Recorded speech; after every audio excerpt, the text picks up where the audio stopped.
Ƙangin rayuwar nan mu ne muka sa muku ba fa mu muka sa muku ba mu muka karzo man ba. Ratayen layu aka yi mana mu ma la haulati wa la quwwati ya kawo mu. Ubangiji ya sa Allah ya tarfa ma garin mu nono tarkon mu ya kama kuciya har muka zo. Kuma ku yi addu'a Allah ya cire muna nan muna muku addu'a lailan wannan haran tunda muna da ƴan uwa. In kun yi haƙuri da iyaye, in kun yi haƙuri kwana nawa ne za mu dawo cikin ku mu fa ba ƴan zama bane. A'a mutum da keburar shi ta ciyo shi sai ya zo yana zagin mutane. Yana tsine wa ƴaƴan jama'a ya bar ƴaƴan shi da iyalan shi duk ka gama ba ƴan uwanku tarbiyya.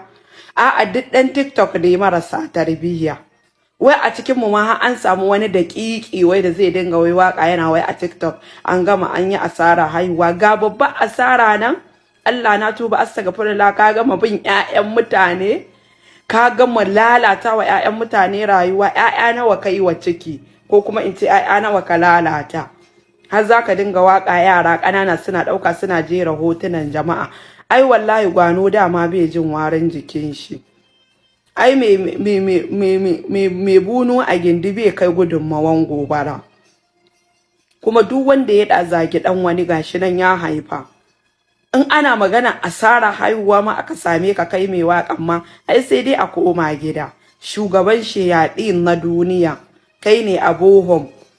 duk wata ƴa da ta kwashe kayanta gaban iyayenta kai ne masu masaukin bakin su amma wai haka iya zagin mutane kana a TikTok an gama asara haihuwa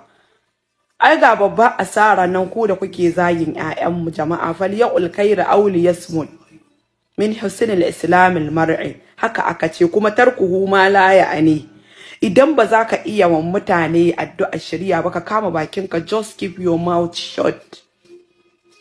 if you come across me in kaga baka kaunata ban ce ban maka dole ba tunda nake ban taba zuwa nema mutum ba comment sai dai in ya zage ni in zage shi in bana son ganin mutum blocking din shi nake